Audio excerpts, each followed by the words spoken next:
My cousin Myra is afraid of mirrors, like in abnormal and persistent ways. When we were little, she would insist on taking down the mirrors in my room when she's sleeping over. Whenever she had to go to the bathroom, she'll ask me to accompany and shield her eyes from seeing the mirror. When she was a kid, this wasn't that much of a problem.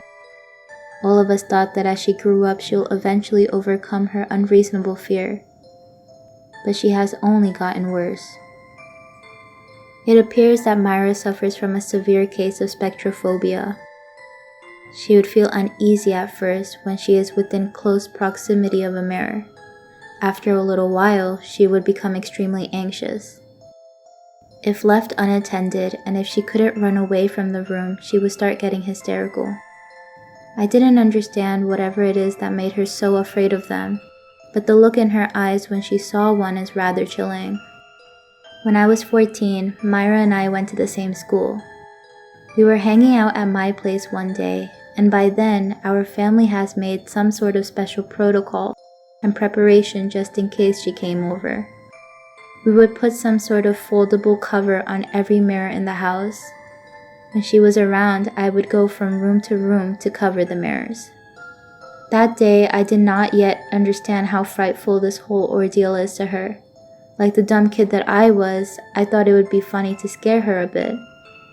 I was, of course, horribly wrong. We arrived at my home after school and I immediately went in to cover the mirrors while Myra waited in the living room. I planned on locking her alone in my room. I removed the covers and hid it somewhere she wouldn't find. I mean, if she's that scared, she could just cover the mirror with my bedsheet or something. Myra, I've covered them up. You can come up here if you want. I'll be in the bathroom for a bit. I called out to her from the second floor. Okay, Myra rushed towards my room. I hid behind the bathroom door, and when I saw her step inside my room, I closed the door from behind her and locked it. I left out a giggle as I could hear her panicking inside. No, please let me out. I could hear her sobbing on the other side of the door. Shortly after, she began banging on the door, screaming hysterically, and the sheer terror in her voice left me frozen. Please, let me out. Don't let them get me, please. I beg you, let me out. Please let me out, no. Don't let them take me, please. I was shocked beyond belief. I had seen her get scared by mirrors before, but this is entirely different. Suddenly, a loud bang at the door brought me back to my senses. It dawned on me that this sick joke of mine is a lot more dangerous than I thought. I quickly unlocked the door. Myra was nowhere to be seen. Her bag laid on the ground, its contents scattered around the room, and it seemed like the bag itself was ripped apart by something. I looked towards the mirror on the wall and saw what seems like a distorted reflection of my room. For a short time, I could see shadowy figures lurking on the reflection.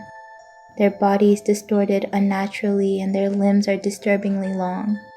The way the creatures move around is as if they don't know how their body was supposed to move. It was jarring and terrible. Among those creatures, I saw Myra, dragged away by one of the creatures, her mouth covered by one of the creature's hands. I rushed towards the mirror, trying to get inside to take her away from whatever the creatures were. I remember I was yelling, cursing, crying, and hitting my mirror repeatedly, looking for a way to get in. It was of no use.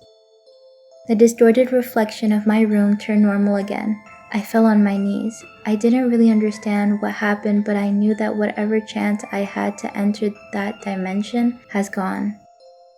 I gazed upon my reflection only to notice that someone is behind me. It was Myra. I turned around as quickly as I could and hugged her, sobbing on her shoulders. That's when I noticed something odd about her. She felt cold. I pulled away from her and I saw her standing there smiling from ear to ear. Her eyes were glued on me, wide open in a way that I've never seen her done before. It was as if something had taken over her body, and not exactly knowing how to make an expression. Whoever this person is, it's not the Myra I grew up with. "What are you standing around for?" she asked, with her uncanny expression etched on her face. "What the hell are you? What have you done to her?" I asked nervously. I'm not sure why, but I could sense malicious intent from her. She walked towards me and I backed away instinctively, trying my best to avoid the mirror too. Suddenly, I heard my parents arrive home. She stopped and quickly ran downstairs and greeted them cheerfully. Her expression seemed normal. I felt like I had just lost my mind back then. My parents seemed rather pleasantly surprised to be greeted by Myra like that. She was always kind of gloomy and quiet. My parents must have thought we were having a great time at school or something. I couldn't say a word to my parents about what had happened earlier. This creature was acting normally in front of my parents. At some point, even I was convinced that this girl is indeed Myra. She had dinner together with my family, and the whole time I felt increasingly disturbed by the sight of this thing. No one seemed to realize that something about her is off. Soon after, her parents arrived to pick her up. She said her farewell to my parents, and before she goes, she leaned closer to me and whispered, "You're next." I remember standing there, frozen in fear. I realized I have unleashed something into this world who's pretending to be my cousin. I was too scared to say a word, and quickly ran back into my room. I took down my mirror and covered it, making sure whatever is in there can't get me. I lie awake in the bed till morning. The next day, terrible news arrived at my door. Myra's entire family was killed when their house caught on fire that previous night. Her body was never found. The police suspected that she was obliterated by the fire. But I know what's really going on. It has been 5 years since that incident. That thing impersonating my cousin is still out there somewhere. She has not come for me yet. But I know that I'll be seeing her sooner or later. All I can do is stay away from the mirrors.